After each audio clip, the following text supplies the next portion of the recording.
Hello, my name is Rich Howard, owner of Architectural Builder Supply, and this video is to bring you just a closer look and a quick review of the PX KYLUBE 11.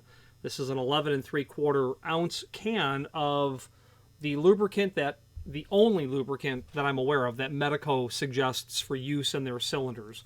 And the primary use of this material protects all metals, lanolin-based, superior lubricant, no solvents, long-lasting, and non-toxic. The reason that they recommend this particular material is because of the technology of their cylinder, the actual platform of how their cylinder works. And what I mean by that is they mention in their technical manual the requirement of this particular lubricant because of their sidebars. The sidebars have small projecting fingers on them that need to fit within gates, basically, or areas, or broached or milled slots or holes drilled in their pins, so that when the key is inserted and the pins are rotated and elevated, the broaching or the milling in the side of the pin will then be aligned to permit the sidebar to enter into that preparation in the pin. Because there are such small little areas that we're discussing, if you used conventional lubricant, the ubiquitous WD-40, which is a great lubricant, just not for locks, it's going to, over time, collect dirt, dust, debris. It will clog. It's going to prevent proper fluid operation of the material. And you can count on, depending on the application, that cylinder is not going to work eventually because the sidebar will not be able to rest, or the sidebar will not be able to find free space into which to enter, so that when the key goes in and you turn it, the broaching or the preparation that's in the cylinder shell and the two springs that are between the sidebar and the cylinder plug itself, when you have your pins brought to shear, the sidebar, as a result of putting rotational force onto the cylinder, that sidebar, because it's a V shape into the shell, will move when you have aligned those broachings or those millings in the pins with the fingers coming off the sidebar. Improper use of lubricant is going to, according to the manufacturer, most surely ultimately prevent that from happening reliably. Now let's finish up this video looking at some supporting documentation on this material. So this is the item that we're looking at, and the link to the manufacturer's page is here. There is also a 2 1/4 ounce can, which may be adequate for your use. It's obviously a much smaller amount. If you've got a key shop and you move a lot of Medeco, I would think you're going to just simply order the larger size. Cut sheet is here. Cut sheet is not there. Let's find out why. We've got that corrected, and the fluid film from Medeco is here. Medeco cylinder maintenance is what they call this. And you can read all of this, the profile of what the material is. Cylinder cleaning. Prior to lubrication, of course, everything needs to be cleaned. And because that sidebar area is really the crucial point, you're going to want to make sure that that is cleaned as well prior to lubricating. This will clean and lubricate the sidebar slot on the inside surface of the cylinder's shell. The sidebar slot, I can show you, and it's some FAQ on the second page. The sidebar slot that we have here, we can show you. A link to the manufacturer's page is seen here. Before we get there, safety data sheet. Okay, we've got that here as well. By the time you're seeing this video, that broken link will be fixed. The safety data sheet is there for your review.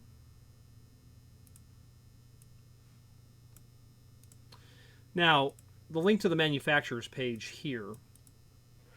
There is a link to the technical service manual. This is an older document. This has biaxial information in it. Biaxial was brought to the market in 1985, so I don't know the year of the publication of this document, but it would had to have been, the biaxial portion of it is obviously after that time. See if we can find a broaching of the cylinder here, of the shell, so we can see that slot. Not really. In the shell itself is the broaching done to accommodate the sidebar V groove that's there. Oh, it's referred to here a little bit. The cylinder's turned on its end because it has two crescent hardened steel anti-drill features to it that are inserted like this. If you try to stick those in with the cylinder in the standard orientation, they'll just fall out. That's your V-prep right there. That needs to be cleaned as well.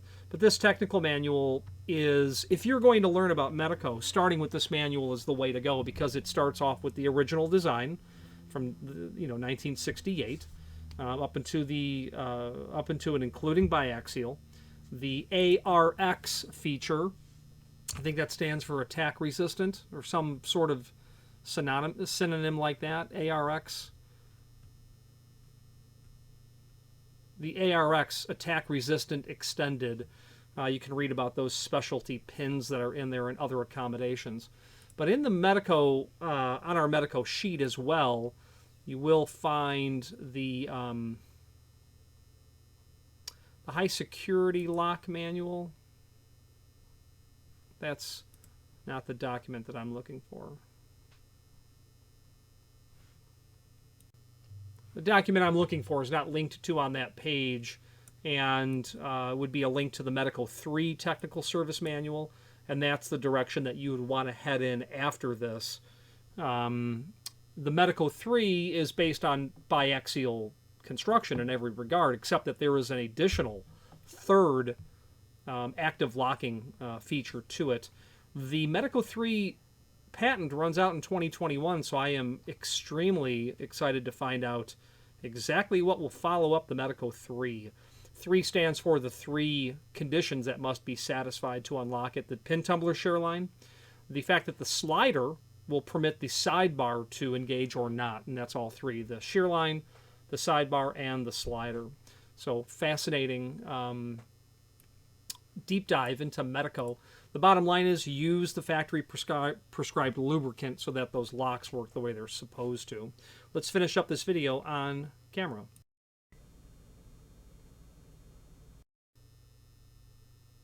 In conclusion, with a regular lock, you want to squirt some WD-40 in there and get it working real well. You're going to be on that treadmill of doing it all of the time because that material really collects. It gums up is what it does. Collects dirt, debris, it becomes viscous.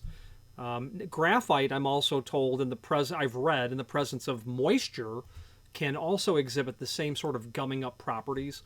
Every manufacturer is going to have either directly published or available for you to contact them and ask, what lubricant do I use with your locks?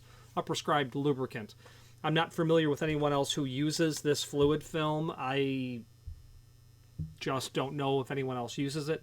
I would not conclude that it is appropriate to use on anyone else's locks. To be a bit obtuse about it, you absolutely want to follow the guidelines of the manufacturer for a couple of reasons. Let's imagine that you use a established lubricant. All of a sudden, you can't operate the lock. You can have double cylinder deadbolts in a particular occupancy, residential, 3 or less people. Imagine if you're lubricating that over the years and now your inside key doesn't work because the lubricant's not right and you need to get out in an emergency. Technically speaking, you have to follow the installation instructions in order for the material to be UL listed. So a lot of people will purchase high security cylinders for the UL listing, and I don't mean fire rating. I mean UL 437, which is the UL published document that defines what a cylinder must undergo to obtain this certification of 437. Drilling, pulling, twisting, picking, impressioning, all forms of attack that are defined. using a lubricant that's not what the manufacturer intended, I would think would certainly compromise the fact that it's not the way it was engineered and it's not the way it was tested. You don't have a UL 437 lock. If your sidebar is inactive because you can't get it to work correctly. Anyway, so, use the appropriate material in order to gain the proper sort of work out of operation, out of your significant investment in cylinders. Plus, you don't want to have a warranty issue. You send a cylinder into the factory, this doesn't work. They take it apart. Yeah, you've been shooting WD-40, and WD-40 is great. It's just a pouring, say Vaseline. You've been putting in the non-prescribed lubricant into the cylinder, and you don't have a warranty anymore, and you've got 40 of these cylinders. So be mindful. That link to the manufacturer's page has their current catalog there as well. Any questions on the PX KYLUBE-11 or any other Medeco product, please feel free to reach out to us. And thank you.